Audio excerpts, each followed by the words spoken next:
Indian economy ఎక్కువగా service sector మీదే ఆధారపడి రన్ అవుతుంది. 2024 లెక్కల ప్రకారం మన దేశ జీడిపికి సర్వీస్ సెక్టార్ దాదాపు 54.7% కంట్రిబ్యూట్ చేస్తుంది. అయితే ఈ సర్వీస్ సెక్టార్లో railways, roadways, hotels, restaurants and real estate లాంటి ఎన్నో రకాల సబ్ సెక్టార్స్ ఉంటాయి. వీటిలో సాఫ్ట్వేర్ సెక్టార్ కూడా ఒకటి. 2023 ఫైనాన్షియల్ ఇయర్లో మన దేశంలో ఉన్న అన్ని రాష్ట్రాలు కలిపి $193 బిలియన్ విలువైన సాఫ్ట్వేర్ సర్వీసెస్ని విదేశాలకి ఎక్స్పోర్ట్ చేస్తే అందులో కర్ణాటక రాష్ట్రం ఒక్కటే దాదాపు 42% ఐటీ ఎక్స్పోర్ట్స్ చేసింది. నిజానికి కర్ణాటక మన దేశ రాజధాని కాదు, అక్కడ ఫైనాన్షియల్ క్యాపిటల్ కూడా లేదు. అయినా కూడా ఈ రాష్ట్రం సాఫ్ట్వేర్ సెక్టార్లో నెంబర్ 1 అవ్వడానికి కారణం ఒకే ఒక్క సిటీ, అదే బెంగళూరు. ఈ పేరు వినగానే చాలా మందికి పెద్ద పెద్ద ఎంఎన్సీ కంపెనీలు, లక్షల్లో జీతాలు వచ్చే software jobs, IT parks and rich life style గుర్తొస్తుంది. అవునా? కానీ మనం కొన్ని సంవత్సరాల వెనక్కి వెళ్తే అసలు బెంగళూరు సిటీ ఎలా ఉండేది కాదు. ఫర్ ఎగ్జాంపుల్ 1991 టైంకి బెంగళూరులో కేవలం 13 సాఫ్ట్వేర్ కంపెనీలు మాత్రమే ఉండేవి. ఈ కంపెనీలు అన్నీ కలిపి అప్పట్లో 16 కోట్ల రూపాయల బిజినెస్ చేసేవి. సంవత్సరానికి 16 కోట్లంటే ఒక రాష్ట్ర ప్రభుత్వానికి అది పెద్ద లెక్కే కాదు. అవునా? కానీ కట్ చేస్తే ఈరోజు అదే బెంగళూరు సిటీలో సుమారు 67,000 రిజిస్టర్డ్ సాఫ్ట్వేర్ కంపెనీస్ ఉన్నాయి. ప్రతి సంవత్సరం వీళ్ళు దాదాపు 3 లక్షల కోట్ల రూపాయల విలువైన సాఫ్ట్వేర్ సర్వీసెస్ని విదేశాలకి ఎక్స్పోర్ట్ చేస్తున్నారు. సో ఇక్కడ క్వశ్చన్ ఏంటంటే 1991లో కేవలం 13 కంపెనీలతో మొదలైన బెంగళూరు సిటీ ఈరోజు సిలికాన్ వ్యాలీ ఆఫ్ ఇండియాగా ఎలా మారింది? అన్ని ఎంఎన్సీ కంపెనీలు కూడా వాళ్ళ ఆఫీసులు ఓపెన్ చేయడానికి బెంగళూరు సిటీనే ఎందుకు చూస్ చేసుకున్నాయి? అసలు ఈ అభివృద్ధి వెనక కర్ణాటక గవర్నమెంట్ తీసుకున్న స్టెప్స్ ఏంటో నేను ఈ వీడియోలో చెప్పబోతున్నాను.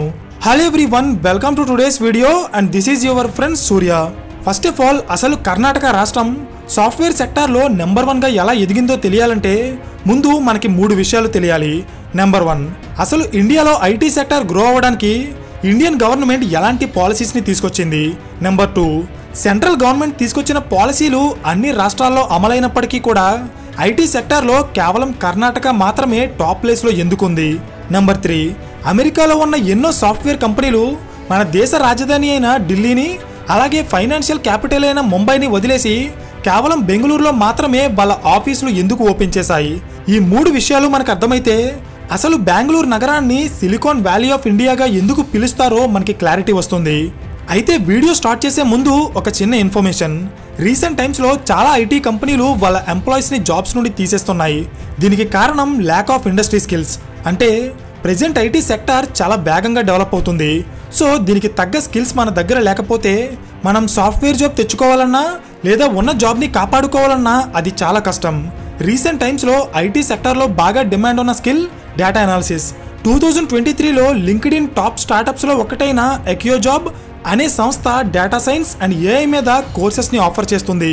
వీళ్ళు కేవలం టెక్నికల్ స్కిల్స్ మాత్రమే కాకుండా strategic thinking, problem solving, analytical mind set and communication skills ఇలాంటి కీ ఏరియాస్ మీద మీకు ట్రైనింగ్ ఇస్తారు. కేవలం ట్రైనింగ్ మాత్రమే కాకుండా real time projects and case studies చేయించి డేటా అనాలిసిస్ ద్వారా బిజినెస్ని ఎలా అర్థం చేసుకోవాలి, ఇంపాక్ట్ఫుల్ డెసిషన్స్ని ఎలా తీసుకోవాలో మీకు నేర్పిస్తారు. వీళ్ళు దాదాపు 450 కంపెనీలకి ప్లేస్మెంట్ అసిస్టెంట్స్ కూడా ప్రొవైడ్ చేస్తారు. ఒకవేళ మీలో ఎవరైనా డేటా అనాలిసిస్ మీద స్కిల్స్ పెంచుకోవాలనుకుంటే ముందు వీళ్ళు ఫ్రీగా ప్రొవైడ్ చేస్తున్న రీసోర్సెస్ని చదివి అవి నచ్చితే అప్పుడు మెయిన్ ప్రోగ్రాంలో జాయిన్ అవ్వండి. కింద డిస్క్రిప్షన్లో లింక్ ఇచ్చాను, ఇంట్రెస్ట్ ఉన్నవాళ్ళు ఒకసారి చెక్ చేయండి. So back to the concept.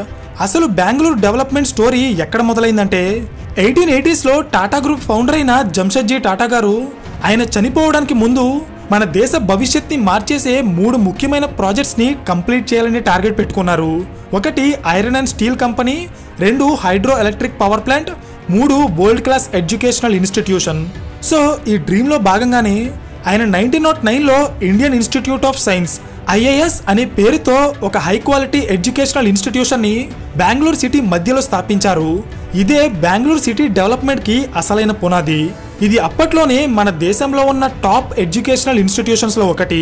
అయితే ఈ సంస్థకి మన దేశ వ్యాప్తంగా మంచి పేరు ఉండటంతో ఎంతో మంది merit students, scientists and professors ఈ ఇన్స్టిట్యూట్కి వచ్చి ఇక్కడ చదువుకోవడం, రీసెర్చ్ చేయడం లాంటి పనులు చేస్తూ ఫైనల్గా ఇక్కడే సెటిల్ అయిపోయేవారు. దీనివల్ల బెంగళూరు నగరం ఎడ్యుకేటెడ్ అండ్ క్వాలిటీ పీపుల్ని అట్రాక్ట్ చేసే ఒక ప్లేస్గా మారిపోయింది. తర్వాత కాలంలో బెంగళూరులో టాటా ఇన్స్టిట్యూట్తో పాటు దాని చుట్టూ ఎన్నో రకాల సైన్స్ అండ్ టెక్నాలజీ సంస్థలు పుట్టుకొచ్చాయి.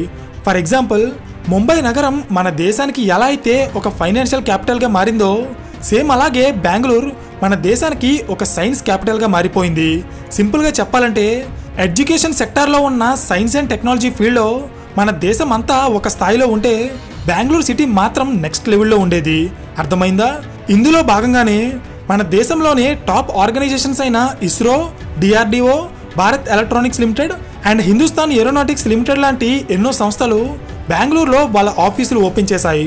సో ఇక్కడ మీరు గమనించాల్సిన విషయం ఏంటంటే 1970s వచ్చేటప్పటికి ఓవరాల్గా మన దేశం వెనకపడి ఉన్నప్పటికీ సైన్స్ అండ్ టెక్నాలజీ విషయంలో బెంగళూరు సిటీ అప్పటికే కాస్త డెవలప్ అయి ఉంది. ఈ విషయాన్ని బాగా గుర్తుపెట్టుకోండి. సో ఇది 1970s టైంకి బెంగళూరు యొక్క పరిస్థితి. అయితే ఇప్పుడు అసలు ఇండియాలో సాఫ్ట్వేర్ సెక్టర్ ఎలా స్టార్ట్ అయిందో చూద్దాం. అమెరికా ఒక డెవలప్డ్ కంట్రీ అనే విషయం మనందరికీ తెలిసిందే, అవునా? 1950s టైంకే అమెరికా ఇండస్ట్రియల్ సెక్టార్లో అలాగే సర్వీస్ సెక్టార్లో చాలా అడ్వాన్స్డ్గా ఉండేది. ఆ దేశంలో ఎన్నో మ్యానుఫ్యాక్చరింగ్ కంపెనీలు అలాగే సాఫ్ట్వేర్ కంపెనీలు పుట్టుకొచ్చి అమెరికా దేశ జీడిపి గ్రో అవ్వడానికి చాలా హెల్ప్ చేశాయి. అయితే ఈ ప్రాసెస్లోనే అమెరికాలో ఉన్న కంపెనీలకి ప్రొడక్షన్ కాస్ట్ పెరిగిపోయింది. అంటే ఒక వస్తువుని తయారు చేయాలన్నా ఒక సర్వీస్ని అందించాలన్నా అమెరికా దేశంలో ఎక్కువ డబ్బు ఖర్చు పెట్టాల్సి వచ్చేదన్నమాట. దీనికి కారణం హై లేబర్ కాస్ట్. అంటే ఫ్యాక్టరీస్లో అలాగే కంపెనీస్లో పనిచేసే ఎంప్లాయీస్కి అమెరికాలో ఎక్కువ జీతాలు ఇవ్వాలి.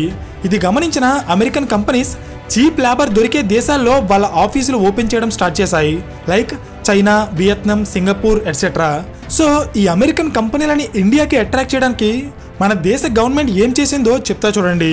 1968 నుండి 1985 మధ్య మన దేశంలో చాలా సాఫ్ట్వేర్ కంపెనీలు స్థాపించారు, like TCS, Infosys, Wipro etcetera.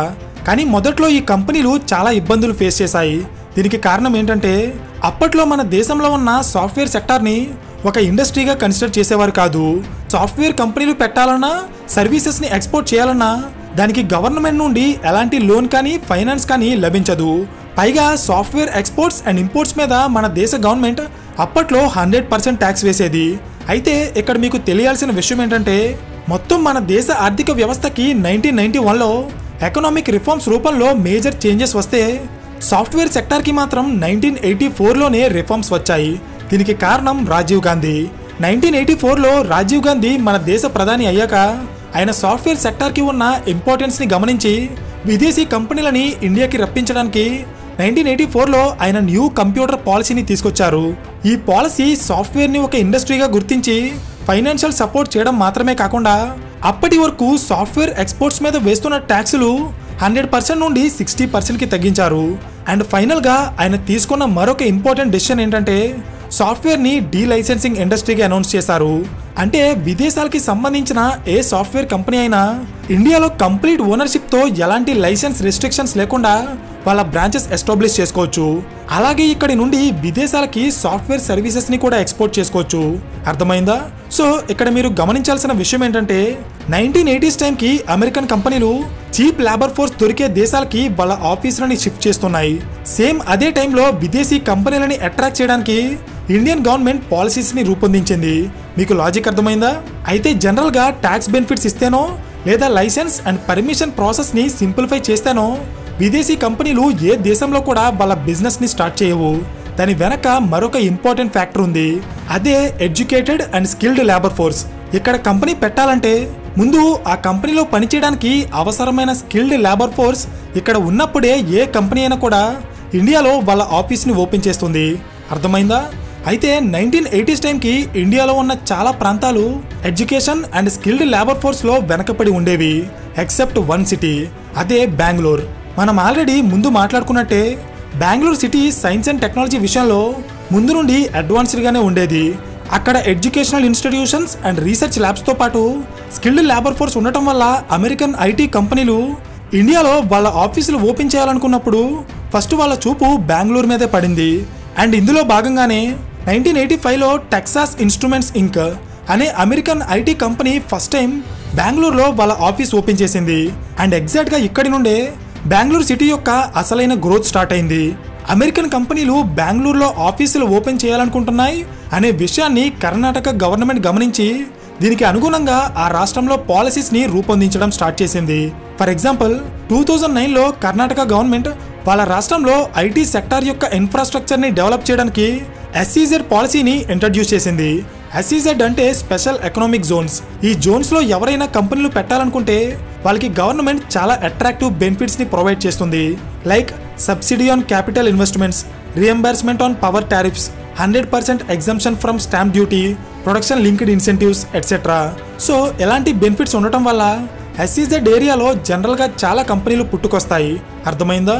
So 2009లో Karnataka government ఈ పాలసీ ద్వారా బెంగళూరు నగరంలో SEZలు ఎస్టాబ్లిష్ చేసింది. అయితే స్పెషల్ ఎకనామిక్ జోన్స్ పెట్టినంత మాత్రాన వెంటనే ఆ ఏరియాలోకి కంపెనీలు వచ్చి ఆఫీసులు ఓపెన్ చేయవు. దానికి ఇంకా infrastructure, connectivity and power supply ఇలాంటి ఎన్నో ప్రాబ్లమ్స్ని సాల్వ్ చేయాలి. ఈ ప్రాబ్లమ్స్ని సాల్వ్ చేయడానికి Karnataka government special IT and software park scheme అనే పేరుతో ఒక ప్రాజెక్ట్ని స్టార్ట్ చేసి బెంగళూరులో ఐటీ పార్క్స్ నిర్మించడం స్టార్ట్ చేసింది. ఈ స్కీమ్ ద్వారా కంపెనీలకి కావాల్సిన ఇన్ఫ్రాస్ట్రక్చర్ని నిర్మించారు. ఇప్పుడు వాటిలోకి కంపెనీస్ని అట్రాక్ట్ చేయడానికి ట్యాక్స్ బెనిఫిట్స్ ఇచ్చారు. Like relaxation on export import duty fees, relaxation on importing hardware, next connectivity. బెంగళూరులో ఉన్న major industrial and IT parks అన్నింటినీ కనెక్ట్ అయ్యేలా express highways, metro trains, flyovers and outer ring road లాంటి ఎన్నో connectivity ప్రాజెక్ట్స్ని Karnataka government నిర్మించింది. So ఎప్పుడైనా ఒక సిటీకి ప్రాపర్ కనెక్టివిటీ లేకపోతే అక్కడ ఇన్ఫ్రాస్ట్రక్చర్ ఉన్నా కూడా కంపెనీస్ రావడం కష్టం.